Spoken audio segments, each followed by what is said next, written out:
नमस्कार दोस्तों, NCERT audio books प्रस्तुत करते हैं कक्षा 11 की भूगोल की पाठ्य पुस्तक भारत भौतिक पर्यावरण। प्रस्तुत है इस पुस्तक का पहला अध्याय, भारत स्थिति। पिछली कक्षाओं में आप भारत का मानचित्र देख चुके हैं। अब आप भारत के मानचित्र को जरा गौर से देखिए और इसका अक्षांशीय एवं देशांतरीय विस्तार ज्ञात कीजिए। क्या आप इसके दक्षिणतम और उत्तरतम अक्षांशों को तथा सबसे पूर्वी और सबसे पश्चिमी देशांतरों को चिन्हित कर सकते हैं? भारत की मुख्य भूमि उत्तर में कश्मीर से लेकर दक्षिण में कन्याकुमारी तक और पूर्व में अरुणाचल प्रदेश से पश्चिम में गुजरात तक फैली हुई है। भारत का सीमांतर्गत क्षेत्र आगे समुद्र की ओर 12 समुद्री मील लगभग 21.9 किलोमीटर तक फैला हुआ है। हमारे देश की दक्षिणी सीमा बंगाल की खाड़ी में 6 डिग्री 45 मिनट उत्तर अक्षांश के साथ निर्धारित होती है। आइए हम इतने बड़े अक्षांशीय व देशांतरीय विस्तार के परिणामों का विश्लेषण करें। यदि आप भारत के अक्षांशीय और देशांतरीय विस्तार की गणना करें तो यह लगभग 30 डिग्री है, जबकि उत्तर से दक्षिण तक इसकी वास्तविक दूरी 3214 किलोमीटर और पूर्व से पश्चिम तक इसकी दूरी केवल 2933 किलोमीटर है। इस अंतर का क्या कारण है? इसे जानने के लिए पुस्तक भूगोल में प्रयोगात्मक कार्य भाग 1 के अक्षांश, देशांतर तथा समय के अध्याय संख्या 3 को देखें।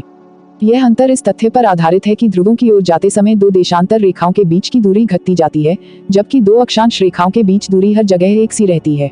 अक्षांश रेखाओं के मानों से ज्ञात होता है कि भारत का दक्षिणी हिस्सा उष्णकटिबंध में और उत्तरी हिस्सा उपोष्णकटिबंध अथवा कोष्ण शीतोष्णकटिबंध में स्थित है। यही स्थिति देश में भूआकृति, जलवायु, मिट्टी के प्रकारों तथा प्राकृतिक वनस्पति में पाई जाने वाली भारी भिन्नता के लिए उत्तरदायी है। आइए अब हम देशांतरीय विस्तार और भारत के लोगों पर उसके प्रभाव का अध्ययन करें। देशांतर रेखाओं के मानों से स्पष्ट होता है कि इनमें लगभग 30 डिग्री का अंतर है, जो हमारे देश के सबसे पूर्वी व सबसे पश्चिमी भागों के समय में लगभग 2 घंटों का अंतर पैदा करता है। आप भारतीय मानक समय से पहले से ही परिचित हैं। मानक यामी उत्तर का क्या उपयोग है? जब उत्तर पूर्वी राज्यों में जैसलमेर की तुलना में सूर्य 2 घंटे पहले उदय होता है तो पूर्व में डिब्रूगढ़, इम्फाल तथा देश के अन्य भागों में स्थित जैसलमेर, भोपाल अथवा चेन्नई में घड़ियां एक जैसा समय दिखाती हैं। ऐसा क्यों होता है? भारत के कुछ ऐसे स्थानों के नाम लिखिए जिनमें से मानक यामी उत्तर गुजरती है। भारत का क्षेत्रफल 32.8 लाख वर्ग किलोमीटर है, जो विश्व के स्थलीय धरातल का 2.4% भाग है। इस प्रकार भारत विश्व का 7वां बड़ा देश है। क्या आपको 9वीं कक्षा की पुस्तक में पढ़े गए भारत से बड़े देशों के नाम याद है? आकार। भारत के आकार ने इसे विशिष्ट भौतिक विविधता प्रदान की है। उत्तर में ऊंचे पर्वत, गंगा, ब्रह्मपुत्र, महानदी, कृष्णा, गोदावरी और कावेरी जैसी बड़ी नदियां हैं। उत्तर पूर्वी और दक्षिणी भारत में वनाच्छादित पहाड़ियां हैं, जबकि मरुस्थली में रेत के विस्तृत फैलाव हैं। उत्तर में हिमालय पर्वत, उत्तर पश्चिम में हिंदुकुश व सुलेमान श्रेणियों, उत्तर पूर्व में पूर्वांचल पहाड़ियों तथा दक्षिण में विशाल हिंद महासागर से सीमांकित एक बृहद भौगोलिक इकाई है, जिसे भारतीय उपमहाद्वीप कहा जाता है। इसमें पाकिस्तान, नेपाल, भूटान, बांग्लादेश और भारत आते हैं। भूतकाल में हिमालय अपनी अन्य श्रेणियों के साथ एक मजबूत भौतिक अवरोधक की भूमिका निभाता रहा है। खैबर, बोलन, शिपकिला, नाथुला तथा बोमडिला जैसे कुछ पहाड़ी दरों को छोड़कर इसे पार करना मुश्किल था। हिमालय पर्वत ने भारतीय उपमहाद्वीप को एक अद्वितीय क्षेत्रीय पहचान स्थापित करने में सहायता की है। भारत के भौतिक मानचित्र का हवाला देते हुए अब आप उन भौतिक विविधताओं का वर्णन कर सकते हैं जो कश्मीर से कन्याकुमारी और राजस्थान में जैसलमेर से मणिपुर में इम्फाल तक यात्रा करते समय आपके मार्ग में आएंगे। भारत का प्रायद्वीप भाग हिंद महासागर की ओर उभरा हुआ है।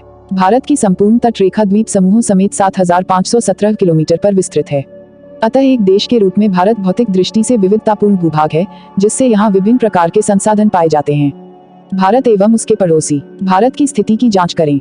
आप देखेंगे कि भारत एशिया महाद्वीप के दक्षिण मध्य भाग में स्थित है और बंगाल की खाड़ी और अरब सागर के रूप में विस्तृत इसकी दोनों भुजाएं हिंद महासागर के साथ सीमा बनाती हैं। प्रायद्वीपीय भारत की इस सामुद्रिक स्थिति की वजह से ही भारत समुद्री व वायुमार्गों द्वारा अपने पड़ोसी क्षेत्रों से जुड़ा है। मानचित्र को देखते हुए भारत के पड़ोसी देशों की एक सूची बनाएं। श्रीलंका और मालदीव हिंद महासागर में स्थित 2 द्वीपीय देश हैं जो भारत के पड़ोसी हैं। श्रीलंका भारत से मन्नार की खाड़ी और पाक जलसंधि द्वारा अलग हुआ है। क्या आप सोचते हैं कि आज के आधुनिक युग में भौतिक दूरी अपने पड़ोसी देशों से अंतःक्रिया करने में बाधक है? हमने किस प्रकार भौतिक दूरियों द्वारा पैदा किए गए यात्रा के घर्षण को तटस्थ किया है? हमारी पाठ्य पुस्तक का पहला अध्याय यहाँ समाप्त होता है। आपसे अनुरोध है कि इस ऑडियो बुक को ज्यादा से ज्यादा शेयर करें। इस ऑडियो बुक से संबंधित यदि कोई शिकायत या सुझाव हो तो आप हमें कमेंट बॉक्स में जरूर लिखें। आपकी प्रतिक्रिया हमारे लिए अति महत्वपूर्ण है, ताकि हम आपके लिए इस ऑडियो बुक को और भी बेहतर बना सकें। अब हम आपसे मिलेंगे इसी पाठ्य पुस्तक के अगले अध्याय में।